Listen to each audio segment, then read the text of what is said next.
Boa noite, meu povo! Sejam todos bem-vindos a este Sala de RH Diversidade e Inclusão. Agradecendo a todos que estão conosco aqui no ao vivo, que vão poder fazer as suas perguntas diretamente no chat e ter as respostas do pessoal que está na bancada. E agradecer aos nossos patrocinadores e aos nossos apoiadores, a Move RH da Roberta Fonseca, o Encash da Patrícia Froner e o Cariocas em Rede da nossa querida Priscila Couto, que hoje ganhou liberação, ganhou, Vale Night, para poder namorar e desfrutar à vontade a noite carioca. Para você que está ao vivo conosco, lembramos que amanhã, às 20 horas, essa live vai ao ar no meu canal do YouTube. Ali no chat vocês têm todos os links para que vocês possam acessar. O Sala de RH é uma sala de debate, de troca de ideias. Aqui nós não sabemos tudo, mas nós sabemos aprender. E é o que nós mais gostamos de fazer. Conversar, jogar essa conversa na mesa, ouvir as dúvidas, criar mais dúvidas e trazer convidados especiais. Por isso, vamos pedir que o nosso convidado de hoje se apresente, Matheus Felipe. Quem é Matheus Felipe? Boa noite, seja bem-vindo! Muito obrigado pela participação, pelo convite, Luciano, Roberta. O Matheus, quem é o Matheus? O Matheus, ele é filho da dona Bernadette. A dona Bernadette é uma mulher de 70 anos. Ela foi adotada por uma família de alemães, mas ela é uma mulher filha de pessoas negras e indígenas. E quando ela foi adotada por essa família de alemães, o primeiro idioma que ela aprendeu a falar foi o alemão. Ela só aprendeu a falar o português depois que ela entrou na escola, né? E o Matheus também é filho de seu Donário, um senhor que vai completar 80 anos ano que vem. Ele é negro e ele ficou cego há mais ou menos 15 anos. Né? Então, eu tenho também uma irmã, a Adriana, ela tem 44 anos.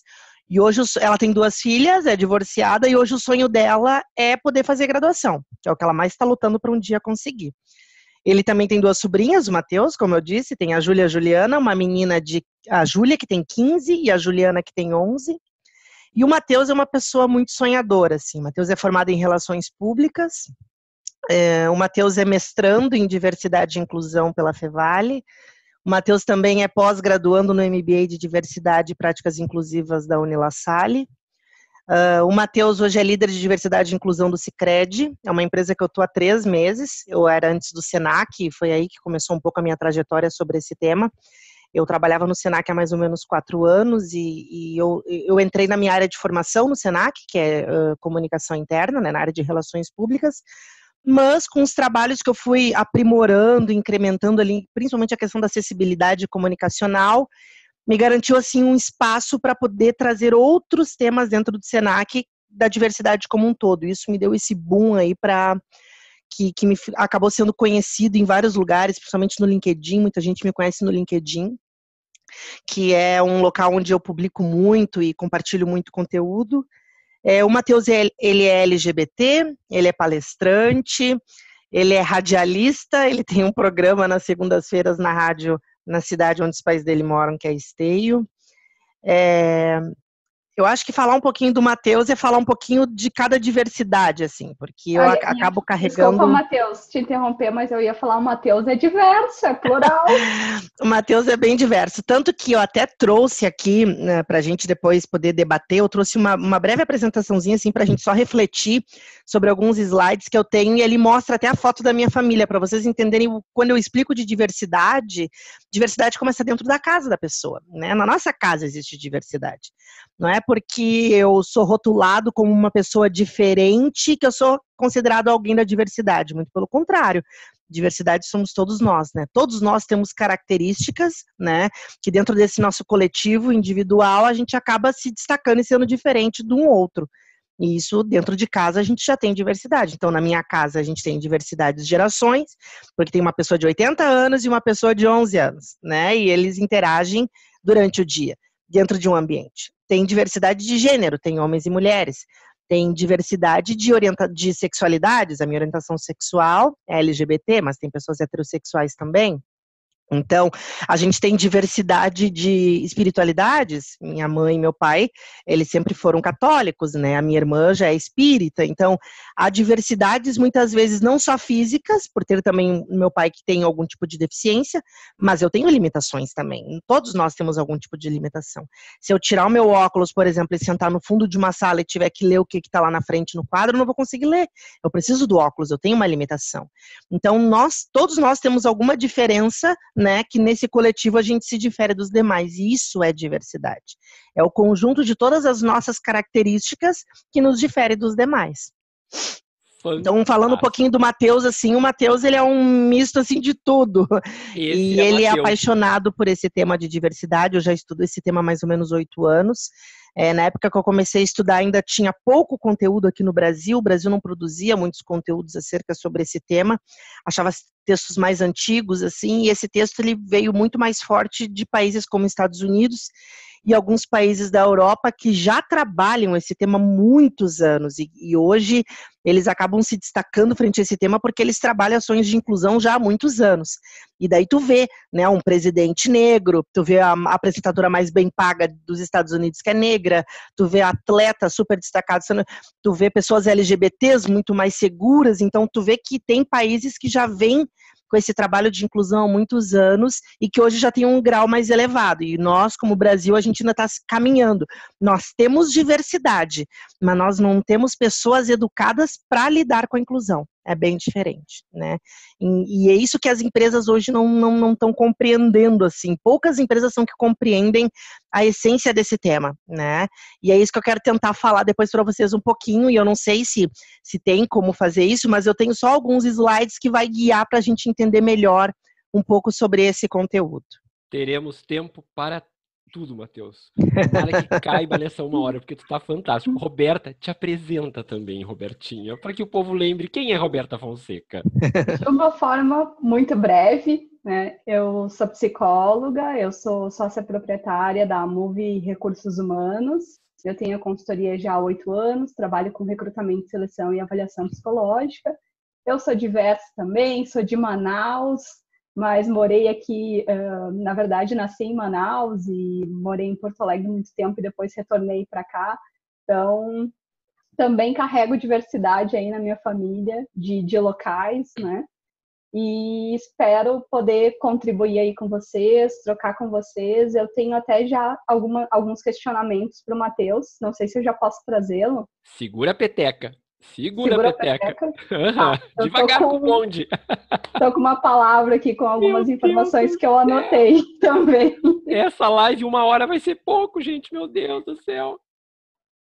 E okay. Só para contribuir, né? Na minha empresa, atualmente, eu estou com também pessoas de idades bem diferentes na equipe. Então, isso é bem legal que a gente consegue contribuir aí nas diferentes gerações. Ok. Apresentados os nossos debatedores, vamos àquela questão que incomoda todo mundo. Tu falaste, Matheus, na tua apresentação, que a tua família é diversa, tu falou bastante em diversidade, que são as diferenças, né? E nós aqui trabalhamos com aquele viés de entender essa questão e muitas outras, no que causa dificuldade no RH e como é que o RH pode trabalhar com isso dentro das organizações. E muitas vezes, quando nós falamos em diversidade, as pessoas tendem a entender a diversidade como essa questão de gênero ou a questão de raça, esquecendo que diversidade é exatamente isso que tu trouxeste, é o diferente. E o principal, no meu ponto de vista diferente, é a forma de pensar. Quando nós conseguimos trabalhar as diferentes formas de pensar, fica muito mais fácil se conviver com qualquer outra forma de diferenciação. Por quê? Fica mais fácil a aceitação e o convívio. Dentro dessa tua expertise, dentro dessas tuas formações, como é que tu vê as dificuldades? Quais são as dificuldades para as empresas atualmente lidarem com esse tema diversidade nas organizações? Uhum. E antes, não só a questão das organizações, mas só para iniciar essa contextualização, a sociedade, nós, pessoas, a gente não foi educado desde pequeno nem na nossa casa, nem na escola, nem na universidade, nem no mercado de trabalho, muito menos na sociedade como um todo, para entender aquilo que é diferente, o outro, né? A gente foi educado como pessoas a entender os iguais, né? Por isso que a gente vive em bolhas sociais. A nossa família é uma bolha social, a nossa universidade, a nossa sala de aula é uma bolha social, o nosso time lá do mercado da empresa também é uma bolha social. E quando a gente vive e é ensinado dentro dessas bolhas, a gente não é ensinado a entender o diferente. Tanto que eu sempre falo isso na minha época de escola, por exemplo, eu não tive colegas que estudaram comigo que fossem cegos, que fossem surdos ou que fossem autistas. O que era feito? Tinha uma escola onde essas pessoas eram levadas e lá elas estudavam, né?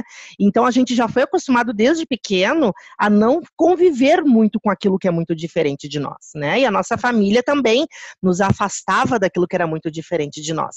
Se a gente estava numa escolinha, por exemplo, e tinha lá um menino que gostava de usar, por exemplo, rabicó, ou aquele menino que gostava de brincar de boneca, as mães ou os pais talvez já recolhiam os filhos e diziam, não quero meu filho brincando perto daquele dali, porque talvez vai influenciar, não quero meu filho brincando de boneca.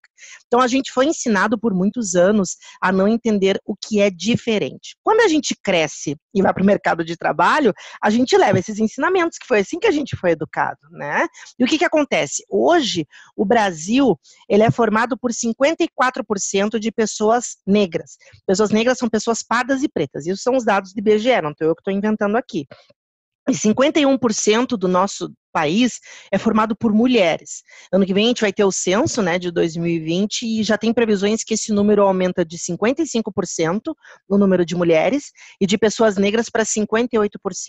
Além disso, o nosso país é formado por 23,4% de pessoas com deficiência, ou seja, a cada 4 pessoas no Brasil tem uma ou mais deficiências. E esse número pode chegar a 30% no censo do ano que vem.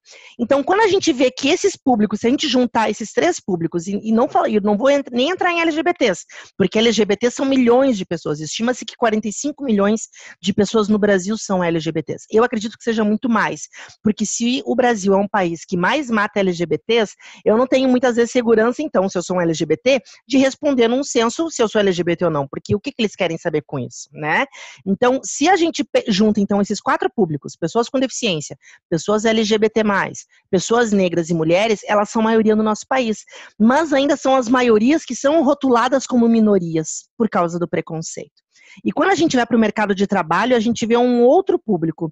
A gente ainda vê um público no qual o mundo foi universal por muitos anos, que acolheu e recebeu muito bem esse ser, né? Um ser que não precisava se preocupar com a sua sexualidade, não precisava se preocupar com a sua cor, não precisava se preocupar com deficiência, porque ele não tinha deficiência, né?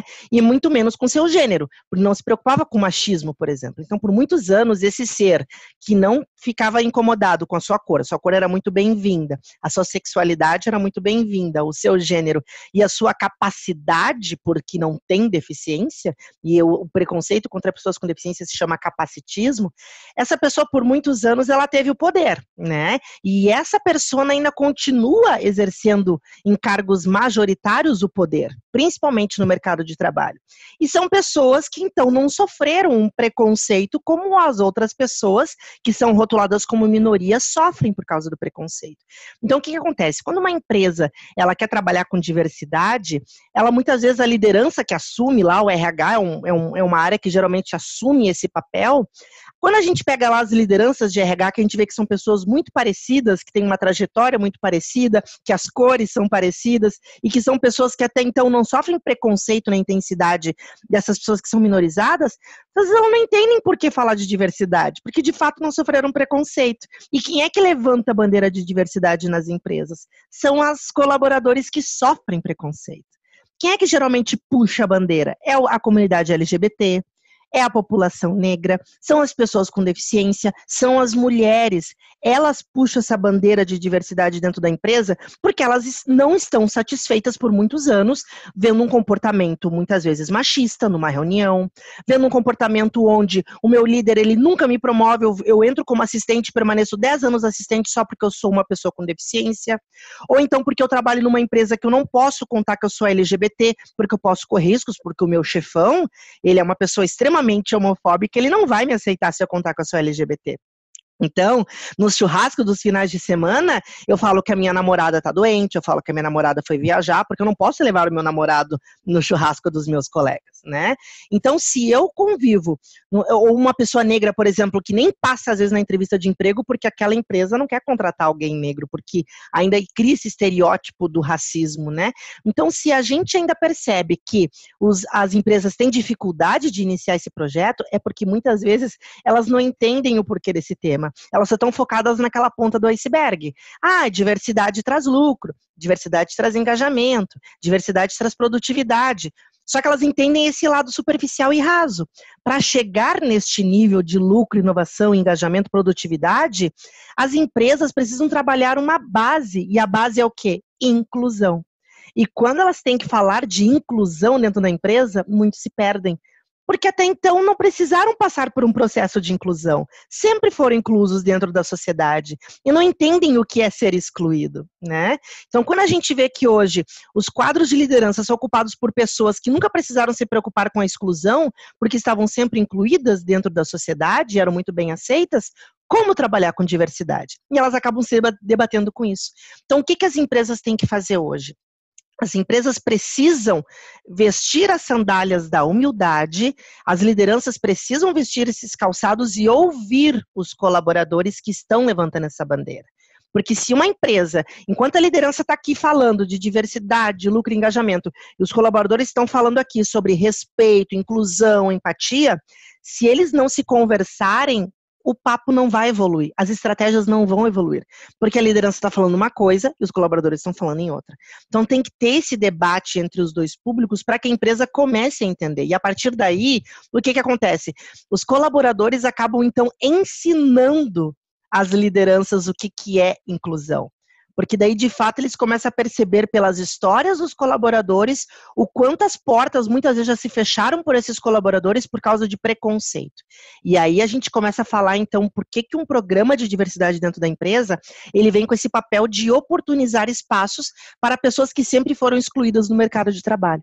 Então, esse tema ele é muito sensível, porque quando uma empresa, e eu sempre digo isso, e eu falo isso muito lá no Sicredi também, quando uma empresa, ela assume esse papel, né, de então, vamos levantar esta bandeira da diversidade dentro da empresa, às vezes a liderança, ela nem imagina o que vem pela frente. A empresa tem que estar preparada, porque quando ela assume esse papel que nós vamos então trabalhar com diversidade e nós vamos trabalhar com inclusão, vai surgir de tudo, e não é só falar de pessoas negras, não é só falar de pessoas com deficiência. E uma coisa que eu queria até complementar com o que o Luciano disse, tem empresas, Luciano, tu ainda falou num nível mais elevado, porque tem empresas que acham que falar de diversidade é falar de pessoas com deficiência. E elas falam, a gente tem sim, a gente tem diversidade, a gente tem pessoas com deficiência.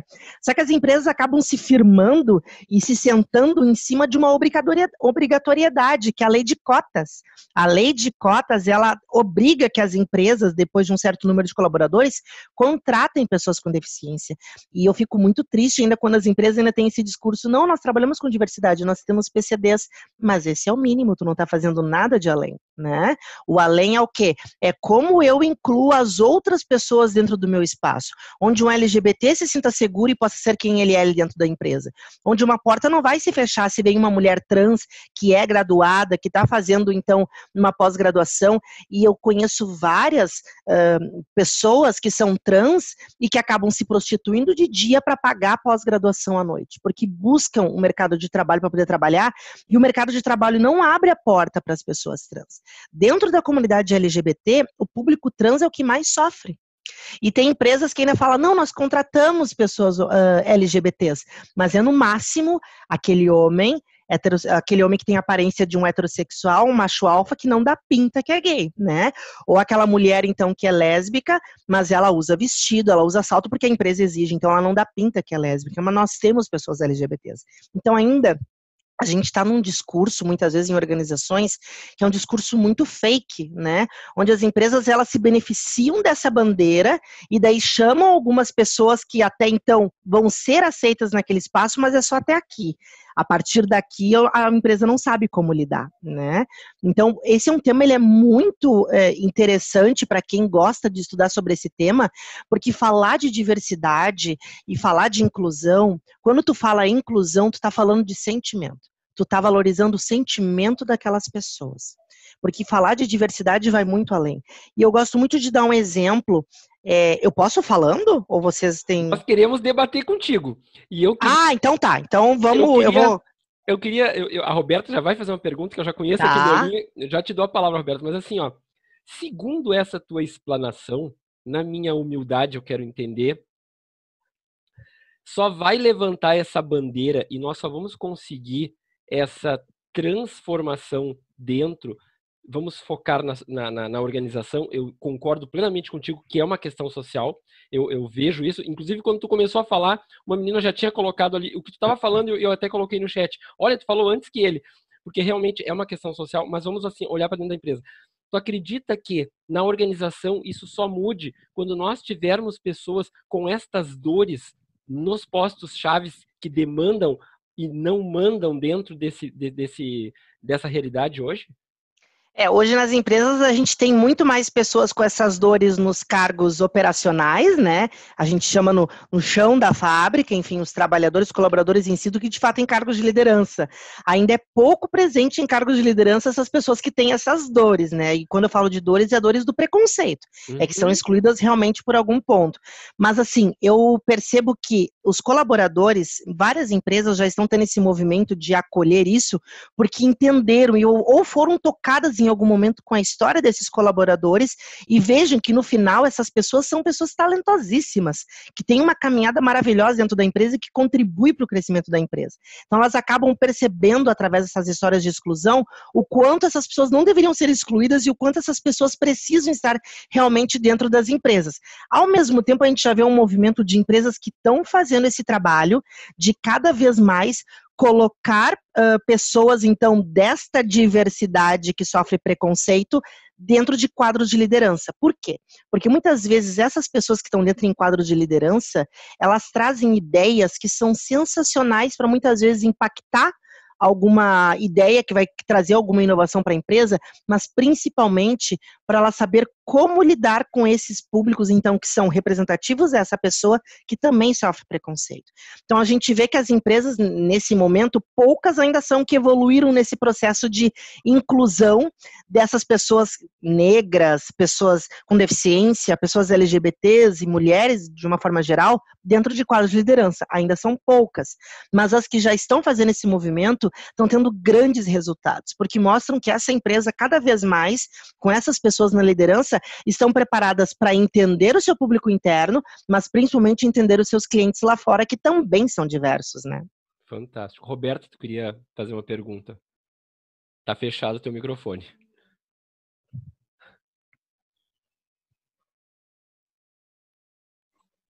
Eu contribuir um pouquinho, né? Acho que muito legal o que o Matheus falou. Eu acredito que dentro das empresas se tem que abrir, sim, um espaço para o diálogo, né? Para falar mais sobre isso.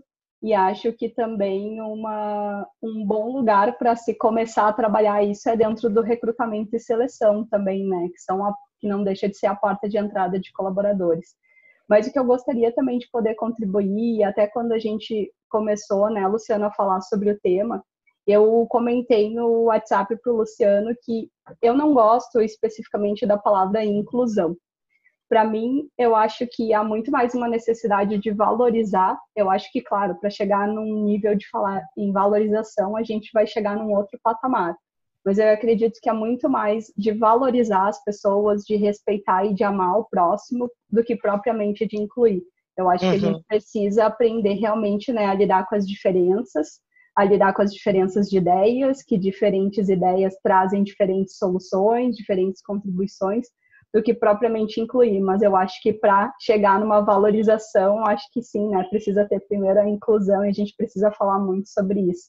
Mas eu não gosto muito dessa palavra. Sim, a valorização ela é a consequência da inclusão, né?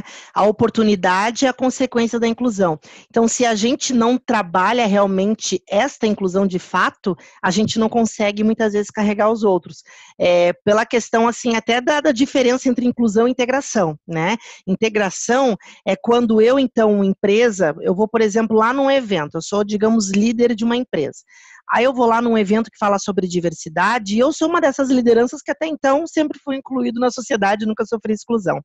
Aí eu chego lá e eles falam nesse evento que diversidade traz lucro e mostra números e mostra resultado, coisa que todo líder gosta. O líder gosta de ver números, gosta de ver resultados. E daí eu volto para minha empresa com isso na cabeça, diversidade traz lucro, nananana. Aí eu chego lá no RH e falo bem assim, olha só, eu fui no evento hoje que vocês lá me deram um convite que falava sobre diversidade e falaram que diversidade traz lucro, produtividade, engajamento, motivação.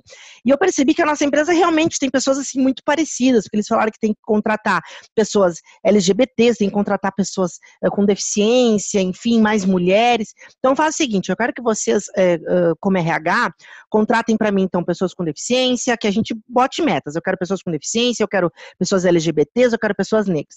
E daí o RH vai lá, começa a procurar um monte de gente diferente, bota lá dentro da empresa, e eu, como líder, acho que então nós, como empresa, fizemos o nosso papel. Isso é integração. É quando eu pego um de cada ponta e jogo lá dentro e acho que estou fazendo o meu papel. A inclusão ela é um passo além. A inclusão é quando a empresa ela se adapta à realidade do colaborador e faz com que aquele colaborador não se sinta diferente dos demais. Porque na integração a gente se sente diferente dos demais. Na inclusão, não. Aí eu vou dar um exemplo. Digamos que eu sou o Matheus, eu nasci num corpo de um menino e o tempo vai se passando. Lá nos meus 4 anos, né, eu descubro que eu gosto dos filmes da Disney, eu gosto das princesas. E o tempo vai passando, lá nos meus 9 eu me apaixono por um menino, mas só um pouquinho, sou um menino também, não posso. E eu sempre fui rotulado como uma menina, porque eu sempre gostava de coisas que eram voltadas e rotuladas como meninas. Certo. Lá nos meus 16, 17 anos, eu comecei a entender o meu corpo e percebo que eu não gosto do corpo no qual eu nasci. Eu acho que eu devia ter nascido num corpo igual das minhas amigas mulheres. E eu descubro, então, na minha maioridade, que eu sou uma pessoa transexual. Aí, digamos que eu trabalho, então, nessa empresa que eu tinha dado o exemplo antes. Aí eu chego no meu gestor, ou na minha gestora de RH, e falo, ainda como o Matheus. Eu chego e falo, por exemplo, digamos que o Luciano é meu gestor de RH. Eu chego, Luciano, então, eu vou tirar férias agora na próxima semana. Lembra que eu te pedi 30 dias de férias e tinha te pedido mais 15 dias? E tu na hora assim pensou, mas 45 dias fora da empresa? Tu vai fazer um intercâmbio ou alguma coisa? Eu até falei pra ti na época, fazer um intercâmbio. Não queria dar muito detalhe. Mas, Luciano, eu não posso mais esconder de ti. Na verdade, eu descobri, e eu sempre soube, mas depois de entender muito mais sobre a minha vida, eu descobri que eu sou uma pessoa transexual. E eu vou fazer uma resignação de sexo agora nas minhas férias. E eu vou, então, voltar como uma outra pessoa. Eu tô saindo como Matheus e vou voltar como Sandra. E eu quero saber se tá tudo bem para eu voltar como Sandra aqui nessa empresa. Se eu sou o gestor, se eu sou o Luciano e trabalho numa empresa que é inclusiva, no qual meu líder ele já foi treinado, já foi ensinado na importância da inclusão, ele vai chegar para mim e vai dizer assim, a gente agradece muito pelo que o Matheus fez até aqui, o Matheus fez um trabalho sensacional e a gente aguarda ansiosamente a chegada da Sandra. O Matheus vai sair, quando a Sandra voltar, a minha equipe vai estar me recebendo, seja muito bem-vinda, Sandra, o meu crachá está como Sandra, lá no sistema, no meu computador, nos meus nomes, está tudo como Sandra. Aí, ainda o Luciano chega até mim e fala bem assim, Sandra, fica tranquila, o banheiro feminino é teu, tu pode utilizar, porque as mulheres daqui da empresa sabem que você é sim uma mulher. Né? Porque isso já foi, durante as minhas férias, foi feito um treinamento com as colaboradoras, falando das transexualidades e a importância do respeito do gênero, né? Isso se chama respeito. Então, quando eu volto para a empresa, eu trabalho numa empresa inclusiva, porque, de fato, ela se adaptou à minha realidade e faz com que eu não me sinta diferente. Então, a inclusão, ela motiva vários outros pontos, e o respeito é o principal, né? Então, por isso que é importante, cada vez mais, as lideranças e o RH ser um exemplo nesse tema da inclusão. Porque quem vai dar o suporte para as lideranças quando a gente precisa falar de, por exemplo, um colaborador que é transexual e vai voltar das férias no outro gênero, é o RH que vai ter que dar esse exemplo. e treinar as lideranças e os colaboradores para entender esse tema, porque diversidade acaba sendo um tema dentro da área de gestão de pessoas. Então isso vai muito além e são coisas que às vezes a gente não percebe. A gente acha que diversidade está lá só em contratar pessoas com deficiência, valorizar, criar uma roda de conversa lá no mês lá que tem o Dia da Consciência Negra, vamos fazer uma palestrinha. As empresas ainda estão muito se calendarizando quando fala de diversidade. E não é só isso.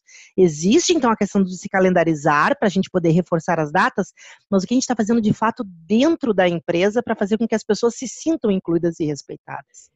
Na verdade, as empresas estão, e eu não digo só as empresas, mas a sociedade como um todo ainda está muito rasa para esse tema. Essa história toda que tu trouxeste, Matheus, ela é altamente impactante. Eu, assim, não conheço, com toda a experiência que eu tenho, nenhuma empresa que tenha tido este posicionamento que tu desenhou. E isso seria fantástico, não só para esta situação, mas para todas as situações de diferentes. Uhum. E eu vejo como a maior barreira, o maior obstáculo é realmente as pessoas derrubarem essas barreiras e construírem pontes. Elas ficam muito, na verdade, como tu citaste lá na tua introdução, no seu clubinho, né? Então, assim, porque elas têm uma necessidade muito grande de se sentirem pertencentes, de se sentirem no grupo, e aí o que acontece? As empresas, nós sabemos que por mais que elas lidem, por mais que elas trabalhem, nós ainda temos no grosso das empresas os pequenos feudos. Então a pessoa eu estou no grupo do Jorge, eu estou no grupo da Maria, eu estou no grupo do João, eu estou no grupo da Sandra, e as pessoas elas não têm exatamente esse senso de pertencimento no todo. Não, elas têm o senso do meu clube, do meu espaço, do meu time. E isso, penso eu, é uma das coisas que nos afasta muito. A Roberta abriu o microfone ali. Fala, Roberta. A gente vive na bolha social, né? Como o Matheus falou. Mas eu acredito que bem legal trazer o que alguém falou aqui no chat. Alguém falou que isso, eu acredito que foi a Márcia que escreveu, que isso são questões que deveriam ser discutidas na escola, né? Afinal, a escola é a base também, né? Na família e na escola. Porque se começa a ser construído aí nessas bases, fica mais fácil de transpor isso para a organização, né? Nós temos uma pergunta aqui de uma das nossas participantes. Eu sempre digo para vocês que eu não cito o nome do participante, porque quando a gente sobe lá para o YouTube, aparece o chat. Então a gente diz que tem uma pergunta, justamente para preservar, para que as pessoas se sintam à vontade para fazer as perguntas mais fáceis ou mais difíceis. A nossa participante, ela diz assim, ela trabalha num banco, em um grande banco, e lá eles têm muitas dificuldades para atraírem candidatos negros no processo seletivo. E ela te pergunta, Matheus, qual a tua sugestão para que eles possam ampliar isto? Tem empresas que já são mais evoluídas frente a esse tema, e isso é uma coisa que eu também quero trazer agora para o Sicredi, é a questão do recrutamento às cegas. O que é o recrutamento às cegas? O RH, quando ele recebe os currículos, digamos que a gente vai ter uma vaga agora para uma posição, sei lá, de coordenador de produção, tá? Aí a gente vai receber, então, esses currículos, diversos currículos. Qual é o papel do RH nesse momento? Tem que ter uma pessoa-chave que já tenha esse olhar voltado para a questão da inclusão, que fique responsável por essa triagem para passar candidatos para que a liderança escolha quem ele quer entrevistar numa entrevista coletiva, por exemplo. Claro, tem a questão das competências, isso é primordial para tu assumir uma posição, tu tem que ter competência, né, experiência naquilo que está sendo exigido, mas tem coisas que a gente não precisa dizer nesse primeiro momento no currículo, porque ela não importa. Então, o que essa pessoa pode fazer? Ela paga o nome, ela paga a idade, lá no currículo mesmo. Pega o currículo da pessoa e exclui alguns dados antes de passar para o líder para ele revisar. Exclui o nome, exclui a idade, exclui o nome da universidade que a pessoa se graduou, exclui o nome das universidades e escolas que ela fez cursos ou que ele fez curso, pós-graduação, enfim, deixa só o nome dos cursos no qual se formou. Pode deixar as experiências que foram feitas, tira o gênero, endereço, tudo isso. Deixa só pontos fortes. Curso que se formou, experiências. Que é isso que a pessoa precisa saber, não é? E daí tu passa isso para o gestor e fala, olha, nós não vamos te dar alguns dados, né, pessoais, nós vamos te dar os dados realmente das competências que a vaga exige. E você escolhe aqui os melhores. Lá o gestor vai escolher vários, né? E daí ele vai selecionar, desses currículos aqui, digamos que eu vou querer, a pessoa hoje ideal para ficar nesta vaga é esta pessoa. Desse currículo aqui, me chama essa pessoa. Eu quero que vocês vejam a pessoa que vai ser chamada. Porque esse trabalho de currículos às cegas, ele é muito interessante porque ele traz pessoas diferentes, onde o líder não tem nenhum tipo de viés, porque ele está olhando apenas para a competência da pessoa e a experiência. Porque muitas vezes, se eu sou um líder que cresci numa família ou num ambiente que fui ensinado e doutrinado dentro de uma cultura que essas pessoas são boas e essas pessoas não são boas, independente de cor, de deficiências, enfim, ou de gênero, em algum momento meu viés ele vai falar mais alto numa entrevista coletiva. E eu gosto muito de dar um exemplo. Por exemplo, Matheus, tá? O Matheus, então, é tudo isso que eu falei para vocês, né? O Matheus, esqueci de até dizer uma coisa, o Matheus venceu o prêmio Top Ser Humano da BRH por 3 anos, né? 2017, 18 e 19. Então, assim, digamos que o Matheus está se candidatando para uma vaga, só que essa empresa não faz esse trabalho de recrutamento às cegas. Tá? Ela faz o trabalho padrão, que hoje é o que várias empresas fazem, tem até foto da pessoa no currículo. Aí, então, eu estou participando de um processo. E eu tenho um líder, que é para ser meu futuro líder, que é ele que está filtrando desses currículos, que ele cresceu num ambiente onde o pai dele, a mãe dele ensinaram por muitos anos, desde pequenininho, quando via, assim, 2 homens de mãos dadas, que isso era errado. Então, 2 homens de mãos dadas é errado, né? E o pai dele até brincava, às vezes, no churrasco, uma brincadeira que para mim não é brincadeira, mas ele dizia assim, 2 homens juntos se beijando tem mais é apanhar, porque isso é errado. E eu cresci nesse ambiente, tá? Aí agora eu quero fazer um exercício com vocês. Se eu falo agora para vocês a palavra cadeira, vocês vão imaginar uma cadeira, de alguma forma. Seja de madeira, de plástico, de ferro, enfim, de alguma forma. Essa cadeira que vocês imaginaram, vocês foram ensinados desde pequeno que aquilo é uma cadeira. Isso se chama viés inconsciente. A mente de vocês projetou exatamente aquilo que vocês ensinaram. O cérebro de vocês capta quando eu trago essa imagem. Eu falo, a mente de vocês projeta essa imagem, como foi no caso da cadeira. Se eu falo para vocês agora, por exemplo, africano, se em algum momento passou na cabeça de vocês uma imagem de uma África triste, de miséria, de fome, de ebola, de AIDS, de sífilis, de doenças, enfim, talvez nós somos moldados numa cultura, e a mídia também tem esse papel quando a gente fala de diversidade, que nos ensinou que a África remete majoritariamente a esse tipo de contexto de imagem. Se a gente pensou na fauna, na flora, na gastronomia, na arte, nas cores, enfim, que bom, nós estamos mais evoluídos frente a esse tema, porque a gente está enxergando realmente os valores que a África tem. Agora, se eu falo para vocês, vocês agora ganharam uma passagem aérea, com tudo pago, vocês podem escolher qualquer país para viajar. Se vocês escolheram vários países, menos os países da África, talvez nós continuamos moldados numa cultura onde os países que vocês escolheram são perfeitos e os países da África não são bons. Né? Isso se chama viés inconsciente. Só que quando então eu sou moldado e ensinado dentro de uma família que me ensinou que 2 homens juntos é errado e que tem que mais apanhar, eu vou crescer também com esse viés que ele não é mais inconsciente. Ele é um viés consciente, porque eu sei o que é racismo, eu sei o que é homofobia, eu sei o que é preconceito. Então ele não é mais inconsciente, ele é consciente. Só que eu fui moldado por esse comportamento que isso é errado. Aí então o Matheus, que é filho do seu Donário, que ficou cego há 15 anos, e ele começou a trabalhar desde os 15, o Matheus, porque quando o pai dele ficou cego, ele teve que correr atrás, buscar várias coisas para poder trazer para dentro da família, sustentar. O Matheus começou a vender brigadeiro com 16 anos, e o Matheus ganhou até um prêmio de melhor brigadeiro em 2015. De uma revista, porque o Matheus vendia brigadeiro para poder sustentar a família, porque o pai ficou cego e a irmã dele nunca fez graduação. Então ela sempre acabou ocupando posições e salários onde o dinheiro não era o suficiente para ajudar na renda da casa. E quando o pai do Matheus ficou cego, ele teve gastos muito maiores, porque teve que ajudar no tratamento do pai. E o Matheus, então, quer entrar nesta empresa onde tem esse líder, e sem saber que existe esse líder, porque ele sabe que lá naquela empresa o salário é atrativo, ele vai poder ajudar muito mais no tratamento do pai, ele vai poder realizar um sonho que talvez é comprar um carro, ele não vai mais precisar vender brigadeiros todos os dias ou ficar até madrugada fazendo brigadeiro porque o salário vai ajudar ele vai ganhar vários benefícios na empresa, e ele acredita que entrando naquela empresa, porque ele tem a formação, ele tem a competência, ele tem tudo aquilo que a liderança pede para a vaga. Mas lá na entrevista coletiva, chega o líder e o líder enxerga o Matheus de longe. O Matheus tem um gosto muito diferente. Ele usa anel, ele pinta as unhas, ele usa maquiagem, ele usa cabelos às vezes diferentes, ele tem um estilo diferente.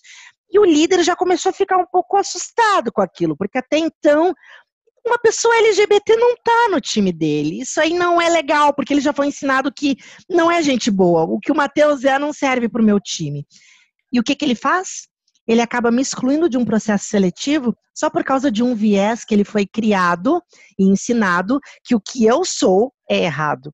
O que ele está fazendo nesse momento? Ele está excluindo aquele meu sonho de poder querer ajudar o meu pai no tratamento.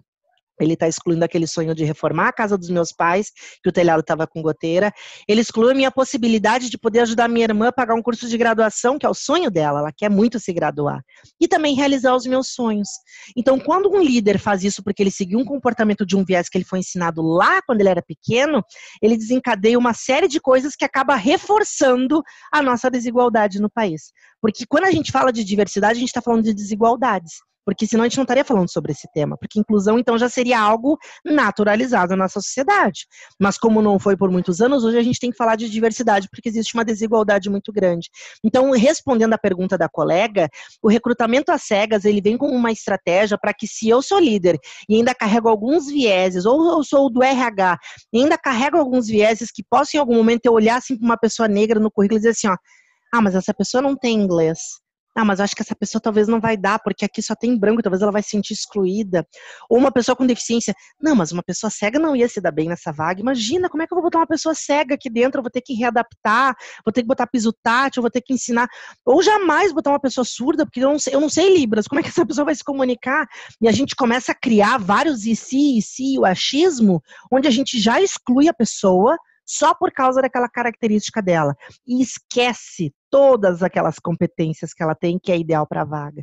Então, o recrutamento às cegas, respondendo a colega, é uma estratégia que faz com que a gente não veja os nossos vieses e que a gente realmente valorize aquilo que a vaga exige, que é competência e não aparência.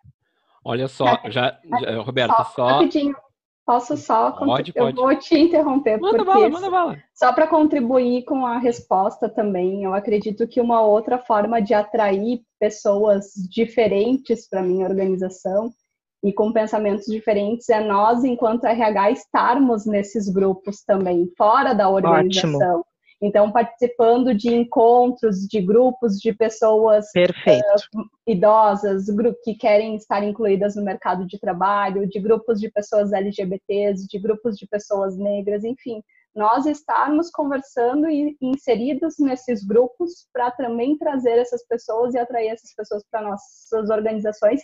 E isso se a empresa já está falando sobre isso, né? Porque eu acho que, como o Matheus falou, não adianta a gente simplesmente atrair e integrar se não se tem falado ou discutido sobre inclusão dentro da organização. E a Roberta falou um ponto bem interessante, porque realmente é isso. Quando a gente sai da nossa cadeira, a gente sai da nossa bolha e vai de fato participar de eventos, de rodas de conversa, de debates, de grupos que são rotulados como minorias, a gente começa também a se sentir desconfortável vendo que por muitos anos a gente também colaborou, muitas vezes sem perceber, mas a gente colaborou para continuar reforçando a desigualdade. Então é uma ótima dica também, Roberta, porque realmente isso faz toda a diferença.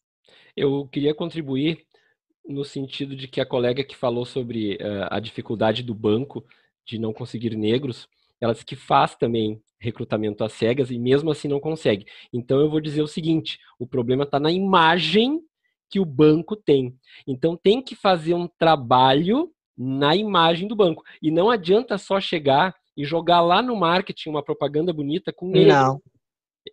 O negócio é maior. Ele tem que conseguir chegar na sociedade como um todo por vários canais. É uma transformação do jeito de pensar. Então, se a cultura, exatamente, se a cultura da empresa mostra para a sociedade que é uma empresa que talvez, é uma empresa muito formal, é uma empresa conservadora, é uma empresa que LGBT nunca vai poder se assumir, é uma empresa que não tem negros, que só vê brancos atendendo, então assim, se tu vê que a empresa já passa essa imagem cultural para a sociedade, com certeza, eu não vou querer trabalhar numa empresa que seja assim, porque eu sei que eu vou sofrer naquele espaço, então eu vou procurar uma outra, e é isso que hoje as pessoas estão fazendo? Primeiro que as pessoas estão muito conectadas com o seu propósito. Elas querem trabalhar em espaços onde esteja conectado realmente com o seu propósito. E segundo, elas querem trabalhar em empresas onde elas possam se sentir seguras, né? E quando eu falo seguras, não é só física, é segurança psicológica, né? É no fato que eu posso me sentir e ser quem eu sou mesmo naquele espaço e eu não vou ser julgado, muito pelo contrário, eu vou ser muito bem-vindo. Então, se eu vou trabalhar numa empresa que ela tem essa característica cultural na sociedade, que é uma empresa muito mais conservadora e que, enfim, ela não dá muita abertura para falar em termos de diversidade, é óbvio que eu não vou querer procurar, eu não vou mandar currículo para aquele espaço, né? Exatamente. Roberto. Eu acho, só para contribuir também, eu estava lendo um pouquinho sobre a temática antes de entrar na live, e eu vi que tem uma empresa de TI que achei muito legal, ela trabalha até na forma de divulgar a vaga. Nós estamos contratando pessoas desenvolvedoras, e não desenvolvedor, desenvolvedora, como muitas vezes se coloca. Sem o gênero, E eu achei isso muito bacana. Então, também é a forma como a gente divulga, é ter diferentes bancos de imagens com pessoas diferentes para quem usa imagens na divulgação também, né? Uma coisa interessante, assim, o Matheus falando, eu não sei o que aconteceu com os demais, mas a gente vai fazendo um apanhado do nosso histórico. Nas minhas lives, para quem acompanha, eu sempre digo assim, eu como gestor de equipe, né? Não adianta tu ter somente letrinha A, não adianta tu ter somente letrinha B, não adianta tu ter somente letrinha C. Para que tu possa fazer um time vencedor, tu precisa ter uma salada de fruta de letrinhas que tu vai escrever frases, vai escrever livros e vai ganhar prêmios. É assim que eu sempre pensei. Então, eu fico muito feliz, Matheus, ao ver tu falou na África, eu já imaginei exatamente quando tu disse a África campeã, sabe? As coisas boas. Então, assim, isso vai desconstruindo. E muito do que nós vivemos, eu sinto, é cultural. E isso, nós temos até, eu já falei com a Roberta e com uma outra colega, que nós vamos fazer uma live sobre um tema que tem tudo a ver com esse, que é da escola à empresa. Mostrando o quanto aquelas situações que acontecem de bullying e situações de exclusão que acontecem na escola e comportamental, na verdade se reproduzem dentro do ambiente da organização. Mas por quê? Porque é uma questão social. Total. E aí eu te pergunto assim, como nós vamos reverter esse quadro? A exceção do que tu me dissesse assim, que nós temos que mudar os postos de liderança e à medida que eles forem galgando esses postos, assim, como a pessoa que é o diverso ou que se sente diverso, e se eu estiver falando errado, por favor, me desculpem, pode criar o caminho, o canal, a posição, o lugar, se fazer presente. Inclusive, a Miss Universo que ganhou disse, né? Tem que ocupar espaços. Eu achei fantástico essa frase. Como ocupar esses espaços para se fazer presente, Matheus? Eu ia até dar esse exemplo aí da Miss Universo, que realmente o mundo ele está entrando num novo momento, numa nova era, né? Eu sempre falo assim, o quanto a gente, muitas vezes, por muitos anos, né, essas novas gerações, ela reprova muitas vezes comportamentos de antigas gerações, né? E é tão engraçado ver que muitas vezes, quando uma empresa vai trabalhar até com um pilar de gerações, por exemplo, a gente precisa trabalhar desde os estagiários ou jovens aprendizes até as pessoas mais maduras dentro daquele espaço. E às vezes a gente começa a criar esses debates de como interligar essas pessoas, porque foram criadas em eras diferentes, tinham, enfim, sonhos diferentes e foram ensinadas sobre certos comportamentos de formas diferentes, né? E o da Miss Universo foi uma coisa bem interessante, porque, como eu disse, realmente o mundo está nessa transformação, e ela disse isso, né? Por muitos anos, ela foi rotulada como se o cabelo dela e a pele dela não fossem consideradas bonitas, né? E ela disse que hoje o mundo está mostrando que não, realmente ela é bonita. E isso traz representatividade para que outras meninas negras, e não só negras, mas que estão assistindo e que estavam vendo ela ser coroadas, principalmente crianças negras, vendo essa Miss sendo coroada no domingo, perceberem que elas também um dia podem também realizar sonhos, porque estão vendo representatividade naquele espaço. E quando a gente começa a ver representatividade, a gente começa a ensinar à sociedade que existe o outro, né? Tem uma mulher que eu sou apaixonado por ela é uma ex-consuleza da França no Brasil, o nome dela é Alexandra Lohas, e ela é francesa, ela é negra, mulher, enfim, e ela tem uma história muito interessante porque ela conta que quando ela veio para o Brasil, ela começou a perceber de fato o que era o preconceito, porque ela viu a questão da representatividade, né? Ela abria, por exemplo, o consulado, que era a casa onde ela morava, para receber as pessoas, então que a maioria eram pessoas brancas que tinham o poder, e ela achava curioso que muitos não sabiam que ela era esposa do cônsul, e quando ela abria as portas da casa para a visita entrar, passavam reto, porque achavam que ela era empregada, só pelo fato dela ser negra, né? E ela disse assim, não sabiam que eu era, sim, a esposa do cônsul, e o cônsul era branco, né? E ela começou a perceber o quanto as pessoas ainda... a gente mora numa sociedade que ainda... As pessoas negras, enfim, pessoas com deficiência, são rotuladas muitas vezes como inferiores de uma outra pessoa, que até então por muitos anos assumiu esse poder. E quando a gente vê representatividade nos filmes, nas propagandas, nas novelas, nos espaços culturais, nos restaurantes, quando a gente vê essas diversidades também usufruindo e tendo os mesmos direitos de poder como os demais, a gente começa então a se inspirar e se educar também frente a esse tema. Porque, como eu digo, se a gente trabalha numa empresa que por muitos anos só tem pessoas iguais a mim naquele espaço e não tem pessoas muito diferentes, eu não vou aprender muita coisa sobre comportamentos com diversos, porque eu estou muito com os iguais. Agora, quando começa a vir pessoas diferentes para dentro do meu time, para dentro do meu espaço, eu começo também a entender a história de vida daquela pessoa e começo também a ser educado frente aos meus vieses. Eu sempre faço uma pergunta assim nas minhas palestras, digo, quem aqui tem amigos negros, por exemplo? Aí todo mundo levanta a mão. Aí eu falo, tá, e no final de semana, de quantas pessoas que estão aqui, esses amigos negros estão presentes no churrasco, no almoço na casa de vocês? Aí um monte de gente baixa a mão. Então, assim, uma coisa é eu estar no mesmo espaço que essa pessoa na sociedade. Outra coisa é eu incluir esta pessoa dentro do meu espaço. E esses tempos um amigo meu falou, eu tenho um filho, enfim, ele estuda numa escola elitista, e ele não tem colegas negros, só tem colegas brancos. E eu me sinto mal, porque eu quero também ensinar ele a outra realidade, mas na escola dele não tem. Eu falei, tá, mas nos finais de semana, onde tu leva ele para passear? Eu vou com ele no cinema, eu vou com ele talvez pra praia, eu vou com ele talvez num parque de diversões lá para brincar no brinquedo, a gente fica em casa. Eu falei, pois é nesses momentos que ele não está na escola que tu tem que aproximar os diferentes para conviver com ele, seja numa pracinha, tu conhece algum amigo, com certeza uma amiga que é negra, que tem filhos da mesma idade do teu filho, que tu pode convidar para vir na tua casa para um jantar, um almoço, para brincar. Então, o que a gente faz também para incluir os diferentes na nossa sociedade? Não é de fato eu só dizer que eu tenho amigos negros, eu conheço pessoas com deficiência, eu me aproximo de pessoas LGBTs. É o quanto de fato essas pessoas estão inclusas dentro da minha vida, porque eu acabo aprendendo com essas pessoas, né? Então a questão da representatividade e a gente também fazer o papel de incluir essas pessoas no nosso dia a dia, a gente também acaba sendo um agente de mudança para ensinar a sociedade o quanto a gente pode mudar essa questão da inclusão e cada vez mais ter pessoas diferentes dentro do nosso espaço.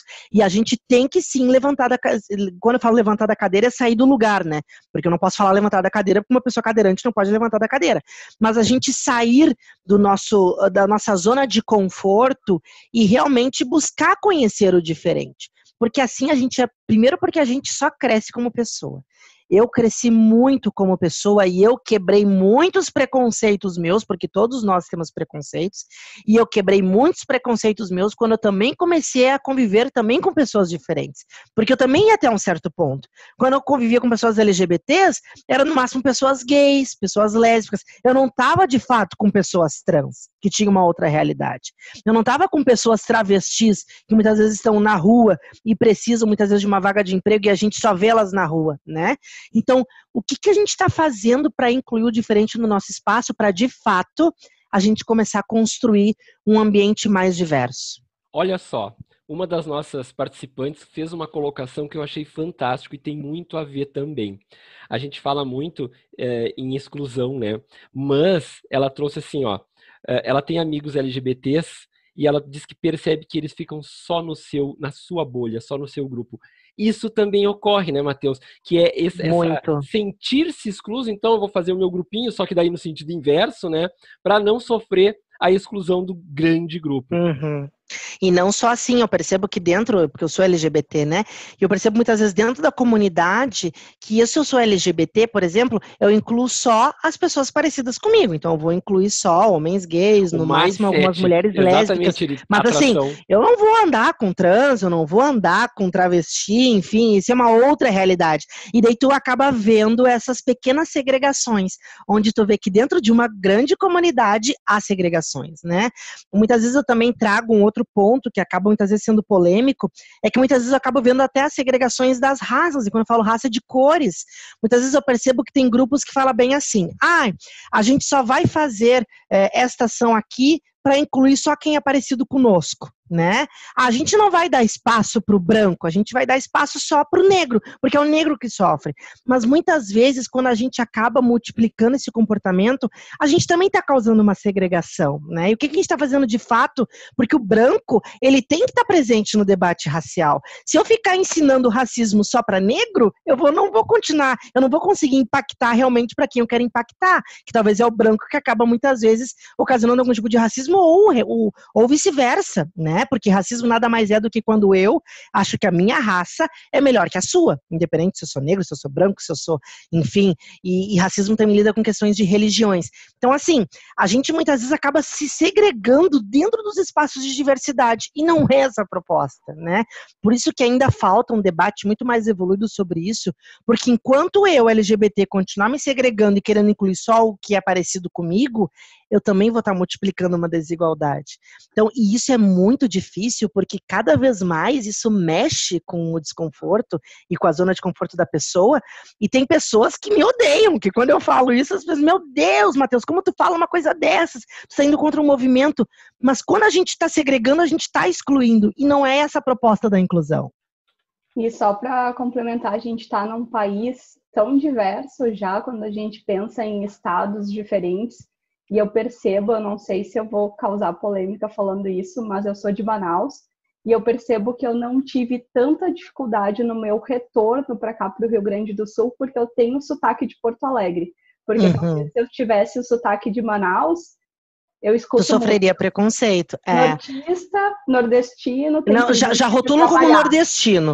Se tu tem um sotaque do X diferente do carioca, tu é nordestino. Porque eles reconhecem o carioca, né? A linguagem do carioca é mais diferente. Daí ele, não, é carioca. Mas eu tenho uma amiga minha que ela é de Brasília e ela foi rotulada como nordestina só por causa do sotaque, né? E isso é forte também. Nordestino é preguiçoso. Como trazem vários estereótipos, enfim, que rotulam como, não, aqui não, né?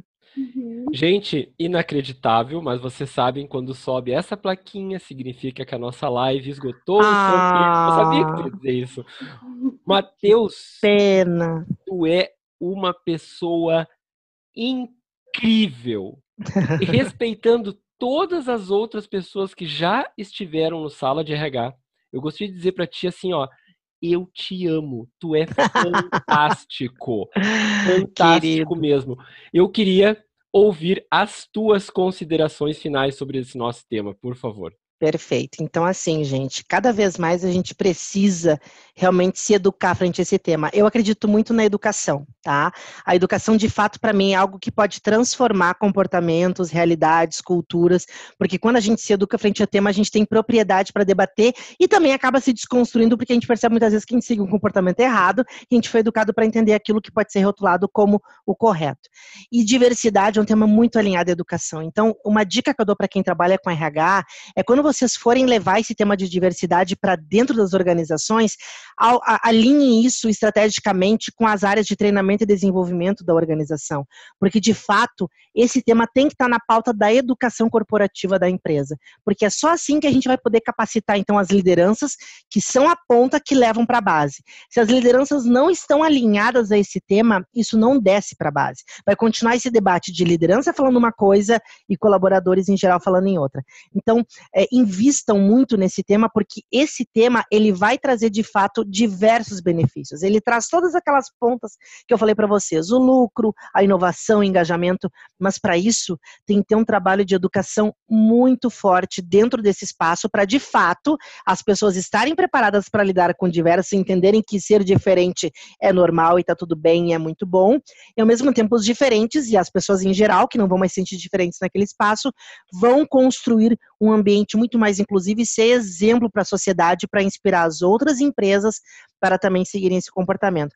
Eu gosto muito de uma frase que eu sempre trago no fechamento das minhas apresentações, que é do Nelson Mandela, que é um mantra na minha vida, que se diz assim: ninguém nasce odiando outra pessoa pela cor da sua pele, por sua origem, por sua religião, ou pela sua sexualidade, pelo seu gênero ou por alguma limitação ou deficiência.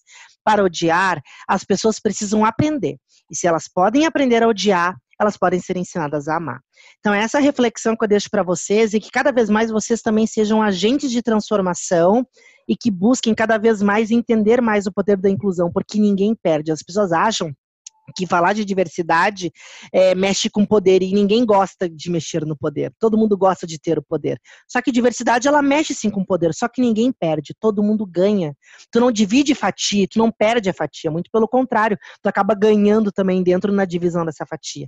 Então, cada vez mais, levem esse tema para a vida de vocês, para os convívios sociais de vocês, estejam presentes em espaços onde vocês possam cada vez mais entender a importância dos diferentes dentro da sociedade e, principalmente, se vocês trabalham em RH, levem isso para a vida de vocês nos espaços que, com certeza, vocês só vão crescer como profissionais e pessoas ao trabalhar com a inclusão. Robertinha, vou te convidar para visitarmos o Matheus lá com a Ciraiane no Sicredi. E peço as tuas considerações finais, Roberta, por favor. Precisamos, vai ser muito legal, Matheus, tomar um café com vocês. Mas fazendo assim as considerações finais, acho que o Matheus falou já tudo, né? Eu acho que é a gente sair das nossas bolhas mesmo. Eu acho que pessoas iguais produzem soluções iguais. Então, que a gente possa cada vez mais estar em espaços diferentes do que normalmente a gente convive, para a gente ter essas oportunidades de trocas e podermos crescer como pessoas. Então, é essa reflexão aí que eu deixo. Eu gostei muito de estar com vocês e obrigado por essa noite maravilhosa. Obrigado a todos vocês que nos acompanharam até agora. São 22 horas e 3 minutos dessa terça-feira majestosa. Já vi ali diversos pedidos no chat para uma parte 2 com o Matheus. A partir de fevereiro nós temos agenda, a gente até pode pensar, porque o Sala já está lotado até dia 28 de janeiro, então a partir de fevereiro, e pela disponibilidade, pelo sorriso, pelo carinho que o Matheus tem, tenho certeza que ele volta para a gente conversar. Claro! Daqui a pouco fica até o convite para a gente fazer até um sala de RH presencial, podemos fazer lá no Sicredi, um presencial, pronto, ao vivo para todo o Brasil aí. Vamos conquistar espaços, tem que ocupar espaços. Temos espaço para fazer um sala de RH na Move também, dá para fazer também, tem espaço para 15 pessoas para acomodar, café a gente tem também, não tem problema nenhum, dá um jeito. Agradecer a todos vocês, porque o Sala de RH fala. Só para deixar o meu contato, para quem quiser também conversar, o meu LinkedIn é Matheus com TH Felipe. Ah, show, então tá. A divulgação cuida de tudo, a secretária da diversidade aqui colocam tudo, porque uma das assistentes tem 1,48, a outra assistente tem 1,35, né? E elas trabalham de forma diversa. Obrigado a vocês. Show de bola. Boa noite, pessoal. Tchau, gente. Boa noite.